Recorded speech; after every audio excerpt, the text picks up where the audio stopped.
अस्सलामुअलैकुम वरहमतुल्लाहि वबरकातुहू। अल्लाहुम्मा सल्लि अला मुहम्मदिन व अला आलि मुहम्मद कमा सल्लैता अला इब्राहीम व अला आलि इब्राहीम इन्नका हमीदुम मजीद। अल्लाहुम्मा बारिक अला मुहम्मदिन व अला आलि मुहम्मद कमा बारकता अला इब्राहीम व अला आलि इब्राहीम इन्नका हमीदुम मजीद। लातदात रुतोसलाम मेरे और आपके प्यारे ते सोने तो मनमोड़ आका हज़रत मोहम्मद मुस्तफ़ा सल्लल्लाहु अलैहि वालैहि वसल्लम पर, आपकी आल पर और आपके असहाब पर। जी अज़ीज़ दोस्तों, एक दफ़ा फिर अक्टूबर के महीने में और 10 अक्टूबर को हम आपको झील सैफुल मलूक की तरफ लेके जा रहे हैं। और इस अक्टूबर के महीने में झील सैफुल मलूक का रंग कैसा होता है, वहाँ पर क्या सीन नज़र आते हैं और क्या एक्टिविटी वहाँ पर हो रही है, उसके बारे में आज की इस वीडियो में बताएंगे। उसके साथ साथ पहाड़ों पर पड़ने वाली ताज़ा तरीन 9 अक्टूबर की बर्फ़ को भी आप मुलाज़ा कर सकते हैं कि ऐसे बर्फ़ पड़ने के बाद फिर पहाड़ों पर और झील का क्या एक मंज़र पेश किया जाता है, नज़र आता है। वो सारी चीज़ें आपके सामने होंगी, इसके ऊपर बातचीत भी करेंगे। और शुक्रिया अदा करते हैं प्रोफेसर हसन साहब और उनकी पूरी टीम का, जो कि इस वक्त नारान के दौरे में और हमें बड़ी ज़बरदस्त और करामत किस्म की वीडियोस भेज रहे हैं, जिसमें हम अपने देखने वालों को इन खूबसूरत नज़ारों से महसूस कर रहे हैं। क्योंकि इस पूरे सीज़न में ज़ाहिर सी बात है, कोई बंदा एक दफ़ा या दो दफ़ा गया होगा, या बहुत ही ज़्यादा जो प्रोफेशनल होते हैं, टूर ऑपरेटर वगैरह होते हैं या रेगुलर जाने वाले होते हैं, वो 4 से 5 या 6 दफ़ा गए होंगे। तो इसी हवाले से फिर हर दफ़ा का एक मंज़र, बदलते हुए हालात व वाक़यात के झील को देखने के अंदाज़ उनसे वो मुख्तलिफ़ होते हैं। और मुख्तलिफ़ औक़ात में झील सैफुल मलूक का एक अपना हुस्न है, एक अपनी खूबसूरती है। तो उसको तो वहाँ जाकर देखना मुमकिन नहीं है। तो लिहाजा हमने कोशिश की है कि आपको मुख्तलिफ़ अंदाज से नारान का हर पहलू, नारान वादी का और इसी तरह बहुसर टॉप का और पाकिस्तान के दीगर सियाती मकामात का हमारे चैनल पे आपको देखने को मिलता रहे। तो सर शुक्रिया बहुत आपका। और इसके अलावा भी जो दोस्त आगे आने वाले दिनों में जब बर्फबारी बहुत ज़्यादा हो जाएगी, तो अगर वो इस इलाके का दौरा करते हैं या पाकिस्तान के किसी भी सियाती मुकाम पे जाते हैं, तो लैंडस्केप मोबाइल रख कर, यानी कि एक सीधा मोबाइल, खड़ा मोबाइल नहीं बल्कि लेटा हुआ मोबाइल रख कर इस तरह की वीडियो कैप्चर करके हमें भेज सकते हैं। एक तो उसके दो फ़ायदे हैं, एक तो आने वाले लोगों के लिए रहनुमाई हो जाती है, दूसरा उनका जो यादगार टूर है उसकी वीडियो क्लिपिंग बनकर फिर हमारे चैनल पर सेव हो जाती है। और जब दिल चाहे अपनी यादों को ताज़ा करने के लिए आप इस वीडियो को प्ले करके देख सकते हैं। और एक और सबसे बड़ा फ़ायदा कि मुख्तलिफ़ अदवार में, मुख्तलिफ़ दिनों में उस इलाके का जो हुस्न है वो प्रिज़र्व हो रहा है, और पाकिस्तान की जो ये खूबसूरती है दुनिया भर के लोग देख पाते हैं। गो इसमें काफ़ी सारे इश्यूज़ हैं, वीडियोस की क्वालिटी इतनी अच्छी नहीं होती है, बाकी काफ़ी सारी चीज़ें हैं, लेकिन ये देखें कितना खूबसूरत मंज़र अभी आपको देखने को मिला है। जब यहाँ पर प्रोफेसर साहब पहुँचे हैं, इनकी जीप पहुँची है, तो इंटरेस्ट पॉइंट पर आप देख सकते हैं। और आज की वीडियो में हम ये भी आपको बताएंगे कि इस वक्त वहाँ पर जीप वाले क्या कुछ किराया ले रहे हैं। और मेरी एक और सब्सक्राइबर है, मेरी बहन, वो भी गई हुई थी, तो हम उनके भी साथ एक वीडियो छोटी सी बीच में शामिल कर लेंगे। उन्होंने मुझे भेजी है कल, और जिसमें साथ मालूमात जो उन्होंने दी हैं वो प्रोफेसर साहब ने भी नहीं दी हैं। और वो ये है कि झील पर जाने के लिए 4500 रुपया इस वक्त किराया मौजूद है। और ये देख सकते हैं कितना खूबसूरत बादल, पहाड़, पहाड़ों पे पड़े वाली बर्फ़ और फिर नीचे झील का मंज़र।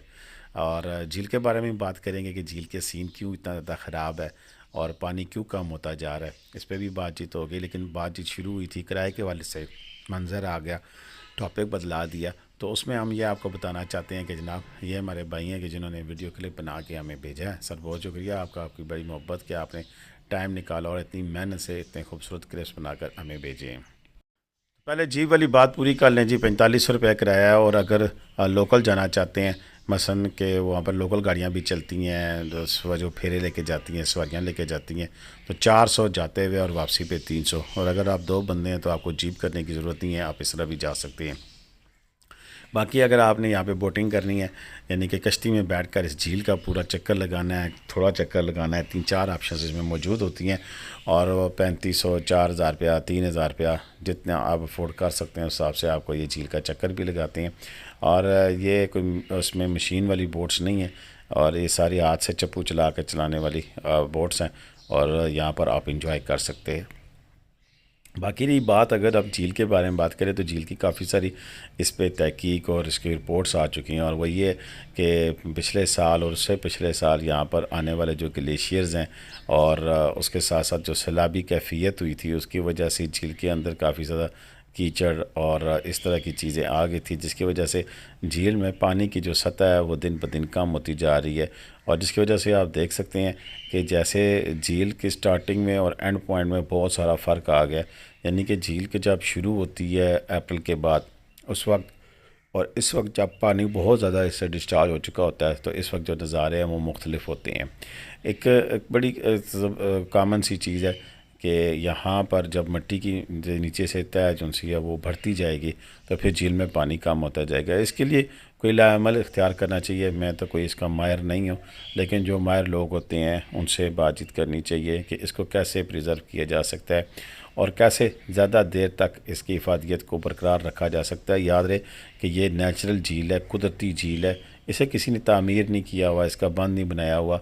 यह पहाड़ों के अंदर घिरी हुई एक खूबसूरत तिलिस्माती झील है, और जिसके बारे में बहुत सारी कहानियाँ भी मशहूर हैं, और इसे परियों की झील भी कहा जाता है। और यहाँ पर बड़े सारे इसके किस्से कहानियाँ हैं कि और जमाल पर ही जमाल के क्या कुछ, वो बड़ी सारी कहानियाँ भी बयान करते हैं। लेकिन सारी चीज़ों के अलावा अगर आप देखें तो इतना खूबसूरत नज़ारा इस वक्त जो लोग कहते हैं झील पे नहीं जाना चाहिए, वो कुछ अपने एंगल से देखा करें। ये पहाड़ों पे पड़ी जो बर्फ़ है, ये कितना खूबसूरत लैंडस्केप बना रही है। ये ऐसा लगता है जैसे किसी मुसव्वर ने तख्लीक की, और बिलाशुबा ये मेरे रब की तख्लीक है, और रब की जो तख्लीक है उससे बड़ा ना तो कोई मुसव्वर है और ना कोई चीज़ करने वाला है।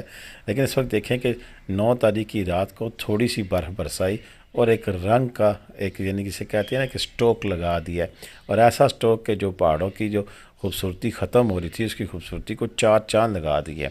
गौर से निगाह देखें कि कैसे ऐसे लगता है जैसे दूध की नदियाँ बह रही हों, जैसे दूध से ऊपर से गिर रहा हो, और उसके साथ उसकी सफ़ेदी का जो अक्स है वो कैमरे की आंख तो शायद ना दिखा रही हो, लेकिन मैं महसूस कर पा रहा हूँ, क्योंकि मैंने लोलोसर झील को इस दफ़ा देखा था कि जब पहली दफ़ा वो खुली थी, और नीचे इसकी झील की जो तह थी वो भी सफ़ेद रंग की थी।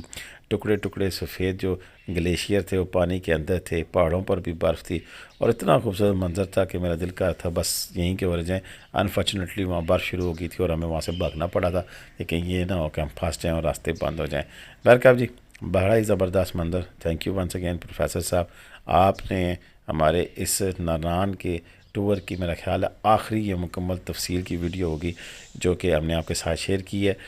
ये नारान में आजकल भी जो लोग जाना चाहते हैं उनको बताना चाहता हूँ कि 13 किलोमीटर है नारान से, तकरीबन जाते हुए 1.5 घंटा और वापसी पे पौना घंटा लगता है। और ये झील ये जो पानी है ये बहुत ऊपर होता है जब स्टार्टिंग होती है, और अभी तो काफ़ी ज़्यादा ये नीचे चला गया है, और इसमें कश्तियाँ मौजूद हैं और आप उसकी पूरी सैर कर सकते हैं। इसके राइट साइड पे जब हम गए थे अभी लास्ट टाइम, तो तब भी इसके इधर ग्लेशियर मौजूद था, लेकिन अभी ग्लेशियर हमें दूर दूर तक कहीं उस तरह ये वाइट वाइट नज़र आ रहे हैं थोड़े थोड़े ग्लेशियर, लेकिन अभी ताज़ा बर्फ़ पड़नी शुरू हो गई है। रब ताला की कुदरत देखें कि जब ग्लेशियर ख़त्म होते हैं तो साथ ही नई जो बर्फ़बारी है उसका आगाज़ हो जाता है, और यूँ सारा साल पाकिस्तान के लिए एक तोहफ़ा, एक नेमत पानी का जो सा वो सिलसिला यहाँ पे जारी और सारी रहता है। कुछ चीज़ तब्दीलियाँ हो रही हैं, उन तब्दीलियों की वजह से हमें भी सोचना चाहिए कि आने वाले वक्त में हम कैसे इस पानी के जो रिजर्वायर हैं इनको सेव कर सकते हैं और देर हम इन्हें इस्तेमाल कर सकते हैं। आज की वीडियो इतनी थी, अब मुझे इजाज़त दीजिएगा।